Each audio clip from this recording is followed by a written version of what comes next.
আৰে যিখন ৰাজ্যত এগৰাকী সাংবিধানিক পদবীত থকা ব্যক্তিৰ মুখৰ ভাষাৰ কোনো লেকাম নাই, সেই ৰাজ্যত এইসকলৰ মুখৰ পৰা কিবা ভাল শব্দ আশা কৰিব পাৰি জানো? ভাইৰেল হ'ব লাগে বিশ্ববাসীৰ আগত যে চাওক, এইখনেই অসম, যিখন অসমত এনেবোৰ জানুৱাৰ বাস কৰে, এনেবোৰ অসভ্য বাস কৰে, এনেবোৰ কাপুৰুষ বাস কৰে। হঠাৎ কেইটামান ভিডিঅ' সন্মুখলৈ অহাৰ বাবে আজি ততাতৈয়াকৈ কেইটামান কথা কবৰ বাবে আপোনালোকৰ ওচৰলৈ আহিছো। কথাটো ঠিক এনেকুৱা যে অসমত, বিশেষকৈ উজনি অসমৰ কেইটামান অঞ্চলত গেৰুৱা বাহিনীৰ গোলাম আৰু ভিত্তক গুণ্ডা বাহিনী এতিয়া প্ৰকাশ্যভাৱে এটা বিশেষ সম্প্ৰদায়ক টাৰ্গেট কৰি বাঙালী মুছলমানসকলক, তেওঁলোকৰ ভাষাত যিসকল মিয়া, সেইসকলক টাৰ্গেট কৰি সময়সীমা বান্ধি দি সেই স্থান পৰিত্যাগ কৰিবলৈ নিৰ্দেশনা জাৰি কৰিছে। এই যে মগজুশূন্য আৰু অলগদ্ধ এই মেট্ৰিকৰ দেওনা পাৰ হবলৈ সমৰ্থ নোহোৱা এই চুলাই সেৱনকাৰী এই যিসকল অন্ধভক্ত আছে, যিসকলে অসম বচোৱাৰ ঠিকা লৈছে, যিসকলে উজনি অসম মিয়ামুক্ত কৰাৰ ঠিকা লৈছে, সেইসকলক সকিয়নি দি কৈছো যে তোমালোকৰ দৰে অসভ্য, বৰ্বৰ, অভদ্ৰ আৰু গোমূত্ৰ সেৱনকাৰীৰ বাবে অসমৰ এই অৰাজক যি পৰিৱেশ আৰু পৰিস্থিতিৰ ছবি, সেয়া বিশ্ববাসীয়ে চাব এতিয়া। যে অসমত এনেবোৰ কিছুমান অপদাৰ্থ বাস কৰে, এনেবোৰ কিছুমান গোবৰ ভক্ত বাস কৰে, অসমত এনেবোৰ কিছুমান মগজুশূন্য চান্দাজীৱী গুণ্ডা বাস কৰে, যিসকলে চৰকাৰ প্ৰশাসনৰ সমান্তৰালকৈ তেওঁলোকে গুণ্ডাৰাজ চলাই গৈ থাকে একো একোটা বিশেষ অঞ্চলত। তেওঁলোকৰ দপদপনি সেই অঞ্চলতে সীমাবদ্ধ, তেওঁলোকৰ দপদপনি সেই অঞ্চলতে সীমাবদ্ধ। এনেবোৰ অসভ্য জানুৱাৰৰ বাবে বৰ অসমৰ যিটো ভেটি আছিল সেইটো খহি গল। বৰ অসমৰ যিটো ভেটি আছিল সেইটো খহি গল। বৰ অসমৰ পৰা কেইবাখনো ৰাজ্যৰ উৎপত্তি হল এইসকল জানুৱাৰৰ এনেবোৰ প্ৰবৃত্তিৰ বাবে। এই যে উগ্ৰ এই চুলাই সেৱনকাৰী অসভ্যবোৰৰ বাবে আজি অসমীয়াৰ যিটো স্বাভিমান, অসমীয়াৰ যিটো চিনাকি বিশ্ব দৰবাৰত সেয়া অৱনমিত হৈছে। সংবিধান হাতত তুলি লৈ চৰকাৰ, প্ৰশাসন, পুলিচ এই ব্যৱস্থাৰ সমান্তৰালকৈ তেওঁলোকে গুণ্ডাৰাজ চলাই গৈছে, প্ৰকাশ্যভাৱে মানুহক ভাবুকি দিছে। তাৰ পিছতো এটা বৰ ৰহস্যজনক কথাটো হল, এইসকল এতিয়াও মুকলি আকাশৰ তলত। চৰকাৰৰ দম আৰু হিম্মত হোৱা নাই এইসকলক গ্ৰেপ্তাৰ কৰিবলৈ, এইসকলৰ বিৰুদ্ধে আইনী ব্যৱস্থা লবলৈ। আজি অসমখন সংক্ষিপ্ত কৰি তেওঁলোকে এতিয়া অসমৰ যিটো ছবি সেইটো উজনি অসমতে সংক্ষিপ্ত কৰিব বিচাৰিছে। এওঁলোকৰ নেৰেটিভটো হল যে এতিয়া অসম বুলি কলে কেৱল উজনি অসম, আৰু উজনি অসমতে এই অসমখনৰ যিটো ছবি সেইটো সংক্ষিপ্ত কৰাৰ দাবীৰে এওঁলোক এতিয়া ৰাজপথত ওলাইছে। এই যে চকুত কলা চশমা লগাই এই যে টিভি কেমেৰাৰ আগত যিসকলে বীৰ হিচাপে প্ৰদৰ্শন কৰিব বিচাৰে, এই কাপুৰুষসকল কেইটামানক দেখিছো, যোৱাকালি কেইটামানক মই দেখিলো, কেইটামান চুলাই সেৱনকাৰীয়ে ৰাতি চুলাই সেৱন কৰে আৰু ৰাতিপুৱাই গোমূত্ৰ সেৱন কৰি বগা চোলা পিন্ধি তেওঁলোকে ভদ্ৰতাৰ সাজ পিন্ধি ফেচবুকত তেওঁলোকে জ্ঞানৰ পোহৰ বিলায়। আৰু সেইসকলে কেইটামান আণ্ডাৰ মেট্ৰিক সংগঠনৰ নেতাৰ পিছফালে বহি প্ৰেছ মিটত বহি তেওঁলোকে সেই কথা সমৰ্থন জনায় যে মিয়ামুক্ত উজনি অসম, মিয়ামুক্ত উজনি অসমৰ শ্লোগান তেওঁলোকে আওৰায়। কেইটামানক দেখিছো এই ছোটা ভীম যে কাৰ্টুনৰ ছোটা ভীম কাৰ্টুনৰ ছোটা ভীম চৰিত্ৰটোৰ এটা হাইলাখ চৰিত্ৰৰ এটা নেতাক দেখিছো বিৰাট চিঞৰ বাখৰ, তাক হেনো AK-47 লাগে। এই ছোটা ভীমৰ দৰে কাৰ্টুনৰ চৰিত্ৰৰে তাক হেনো AK-47 লাগে। ই হেনো গুলিয়াই মানুহ মাৰি সি ব্ৰহ্মপুত্ৰত পেলাই দিব। এইসকলক কৈছো, ইমান দিনে ভাষাবোৰ যিবিলাকৰ অসভ্য ভাষা দেখি আহিছিলো সেইসকলক নিজৰ ভদ্ৰতা, কাৰণ সংস্কাৰী ঘৰৰ ল'ৰা মই, নিজে সংস্কাৰ বুজি পাওঁ, ভদ্ৰতাটো বুজি পাওঁ, সেইবাবে এইসকলক এতিয়ালৈ আপুনি আপুনিয়ে কৈ আছিলো, এতিয়ালৈও আপুনি আপুনিয়ে কৈ আছো, কাৰণ সংস্কাৰ বুজি পাওঁ। এইসকলে এই যে মিয়া মানুহ দেখিলে তই তই তই তই কৈ থাকে, এই সাহসটো তেওঁলোকে ক'ত পালে? কাৰণ এওঁলোক অসংস্কাৰী ঘৰৰ ল'ৰা, ঘৰত কোনো সংস্কাৰ নাই, এইবোৰৰ ঘৰত কোনো সংস্কাৰ নাই, অসংস্কাৰী ঘৰৰ ল'ৰা।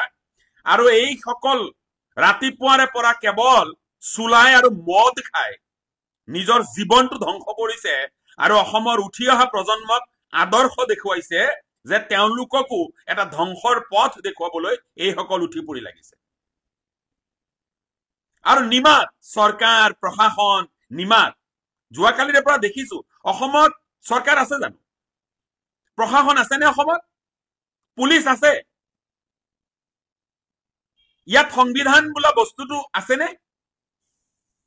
সংবিধানত সন্নিবিষ্ট কৰা এই যে আৰ্টিকলছ বিলাক, আজি 14, 15, 19, 21 এই যে আৰ্টিকলৰ এই আৰ্টিকল কেইটা সংবিধানৰ, এয়াতো ষ্ট্ৰং ভায়োলেশ্যন হৈছে উজনি অসমত বিশেষকৈ।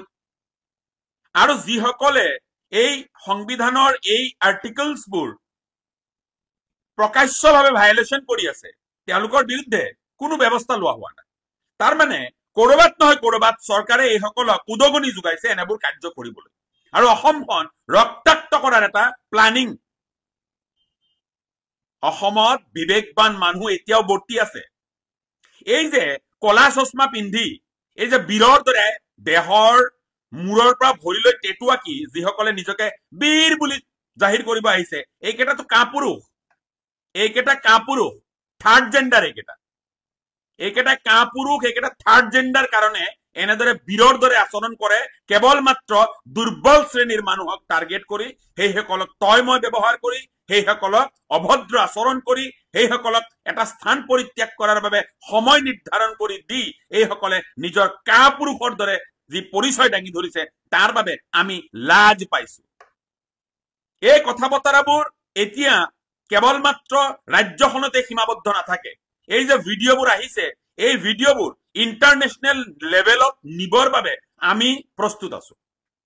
গোটেই বিশ্বই চাব লাগে এইসকলৰ মানসিকতা, এই অসভ্য এই জানুৱাৰবোৰৰ মানসিকতা গোটেই বিশ্বই চাব লাগে। এটা সৰু কথা কওঁ, দিল্লীত, বিশেষকৈ দিল্লীত উত্তৰ পূৰ্বাঞ্চলৰ মানুহক ইনক্লুডিং অসম, উত্তৰ পূৰ্বাঞ্চলৰ মানুহক ইনক্লুডিং অসমৰ মানুহক তেওঁলোকে অকণমান বেলেগ দৃষ্টিৰে চায়। যিসকলৰ দিল্লীত থকাৰ অভিজ্ঞতা আছে সেইসকলে জানে।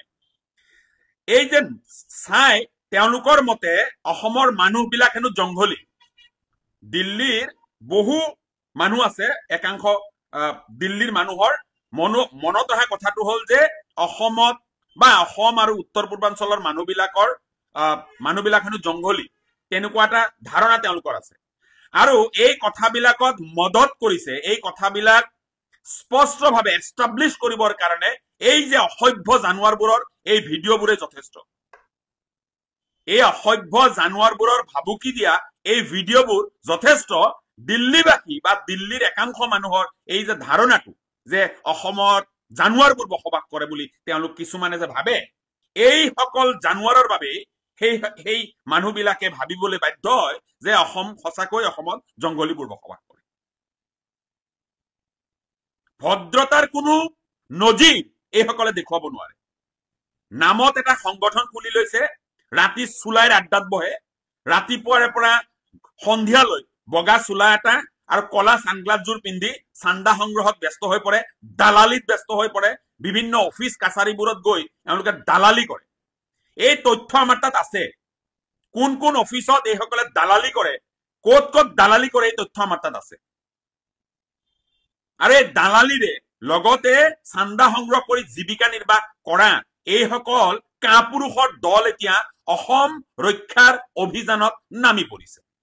এইদৰে সংবিধান ভৰিৰে গছকি, সংবিধানৰ ধাৰাসমূহক মোহাৰি, আইন অৱমাননা কৰি, আইন হাতত তুলি লৈ যিটো পৰিৱেশ অসমত হৈছে এই পৰিৱেশটোক প্ৰতিহত কৰিবলৈ অসম চৰকাৰৰ সদিচ্ছা দেখিবলৈ নোপোৱাটো দুৰ্ভাগ্যজনক কথা।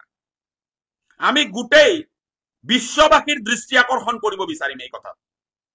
এনেবোৰ ভিডিঅ' ভাইৰেল হ'ব লাগে বিশ্ববাসীৰ আগত যে চাওক এইখনেই অসম, যিখন অসমত এনেবোৰ জানুৱাৰ বাস কৰে, এনেবোৰ অসভ্য বাস কৰে, এনেবোৰ কাপুৰুষ বাস কৰে, যিসকলে ভাৰতীয় নাগৰিকক তেওঁলোকে সাংবিধানিক অধিকাৰ প্ৰদত্ত যিসমূহ কথা বতৰা সেইবোৰৰ পৰা কাৰোবাক সেই অধিকাৰসমূহ কাঢ়ি নিবৰ বাবে এনেদৰে প্ৰকাশ্যভাৱে গুণ্ডামি কৰি তেওঁলোকে এটা অসভ্য বাতাবৰণ অসমত সৃষ্টি কৰে। এই ভিডিঅ'সমূহ গোটেই বিশ্ববাসীৰ ওচৰত ফাদিল কৰা হ'ব। গোটেই বিশ্বই চাব লাগে যে অসমত আচলতে কি হৈ আছে, ইয়াত চৰকাৰ চলিছেনে, এই কথা বিশ্ববাসীয়ে প্ৰশ্ন কৰিব আৰু দুটামান দিন যাবলৈ দিয়ক। বিশ্ব সম্প্ৰদায়ে প্ৰশ্ন কৰিব যে ভাৰতবৰ্ষৰ এখন ৰাজ্য অসমত চৰকাৰৰ প্ৰশাসনৰ কিবা শাসন চলিছে নে নাই, নে সমান্তৰালভাৱে গুণ্ডাৰাজ চলিছে। কথা বতৰাবোৰ ইমান এটা পৰ্যায়লৈ নিয়া হৈছে, চূড়ান্ত পৰ্যায়লৈ নিয়া হৈছে, কথা বতৰাবোৰ চূড়ান্ত পৰ্যায়লৈ নিয়া হৈছে। আৰে এয়া কেনে ধৰণৰ নেৰেটিভ যে উজনিত নিয়া থাকিব নোৱাৰিব, উজনিত নিয়া থাকিব নোৱাৰিব বুলি অসমত নতুন সংবিধান ৰচনা কৰা হৈছে নেকি? ৰচনা কৰা হৈছে নেকি? আৰ্টিকল 19(1)D, আৰ্টিকল 19(1)E যিসকলে নাজানে পঢ়ি লওক। আৰু কাৰোবাৰ ঘৰত যদি সংবিধান নাই, সেইসকল ভৃত্য, গোলাম, কাপুৰুষ, অসভ্য জানুৱাৰক কৈছো আহিব আমাৰ তাত, সংবিধান পঢ়াম আৰু শিকাই পঠিয়াই দিম। অভিভাৱকত্বহীন নহয় এই নিয়াসকল, মানি আপোনালোকে জানি থওক। নিয়াসকল অভিভাৱকত্বহীন নহয়, নিয়াৰো অভিভাৱক আছে, এই কথা জানি থওক। এইদৰে শ্ৰমিক একাংশক, শ্ৰমজীৱী মানুহখিনি খাটি খোৱা, পেটৰ দায়ত পৰি এটা অঞ্চলৰ পৰা আন অঞ্চলত গৈ পেটৰ দায়ত পৰি থকা মানুহখিনি এইদৰে বৰ্বৰ আচৰণ কৰা কাৰ্যক বিশ্বই চাব। এতিয়া আমি বিচাৰিছো বিশ্বই চাব লাগে, বিশ্বই হাঁহিব লাগে। এনেবোৰ দৃশ্য চাই বিশ্ব সম্প্ৰদায়ে হাঁহিব লাগে, আমি কামনা কৰিছো। নিৰ্লজ্জসকলৰ এই আচৰণে নিজকে অসমীয়া বুলি কবলৈ এতিয়া লাজ লগা হল। নিৰ্লজ্জ সোপাৰ এই আচৰণত আমি অসমীয়া বুলি কবলৈ লাজ পোৱা হলো। এতিয়া এই ভিডিঅ'ৰ তলত কেইটামান অসভ্য, গোলাম, কেইটামান কাপুৰুষ আহি পেলাই ইয়াক কমেণ্ট কৰিব, কমেণ্ট ফালিব তেওঁলোকে। যা তা তেওঁলোকৰ মুখৰ ভাষাৰ লেকাম নাই। আৰে যিখন ৰাজ্যত এগৰাকী সাংবিধানিক পদবীত থকা ব্যক্তিৰ মুখৰ ভাষাৰ কোনো লেকাম নাই, সেই ৰাজ্যত এইসকলৰ মুখৰ পৰা কিবা ভাল শব্দ আশা কৰিব পাৰি জানো?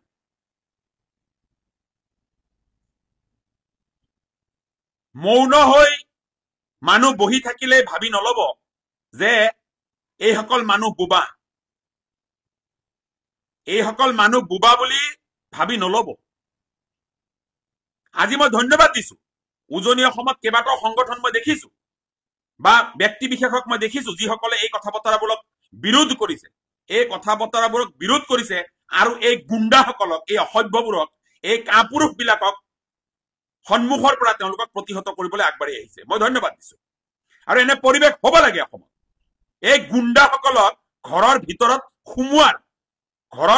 সোমোৱাৰ এটা পৰিৱেশ সৃষ্টি কৰিব লাগে, যে এই গুণ্ডাসকল যেন ঘৰৰ ভিতৰত সোমাই যায়। এনেদৰে অসভ্যালি কৰিবলৈ যে তেওঁলোক ৰাজপথলৈ নাহে। আজি এই গোটেই কথা বতৰাবিলাক লৈ ভাৰতবৰ্ষৰ প্ৰধানমন্ত্ৰী সমন্বিতে নেশ্যনেল হিউমেন ৰাইটছ কমিশ্যন, মহামান্য উচ্চতম ন্যায়ালয়, মহামান্য উচ্চ ন্যায়ালয়, অসমৰ ডিজিপি, মাইনৰিটি কমিশ্যন, এই গোটেই যিখিনি সংস্থা আছে তেখেতসকললৈ এটা ৰিপ্ৰেজেণ্টেশ্যন আমি দিবলৈ আজি সাজু হৈছো। ইয়াৰ সমান্তৰালভাৱে উচ্চ ন্যায়ালয় আৰু উচ্চতম ন্যায়ালয় এই গোটেই ব্যৱস্থাটোৰ ওপৰত সামৰি এটা ৰাজহুৱা স্বাৰ্থজড়িত আবেদন দাখিল কৰা হ'ব। লগতে এই যে পৰিৱেশটো, এই গোটেই পৰিৱেশটোৰ ওপৰত এটা প্ৰতিবেদন জেনেভালৈ নিয়াৰ কাৰণে আমি প্ৰস্তুত আছো আপোনালোকৰ সহযোগিতা কামনা কৰিছো এনেবোৰ পৰিৱেশ পৰিস্থিতিৰ বিৰোধিতা কৰিবই লাগিব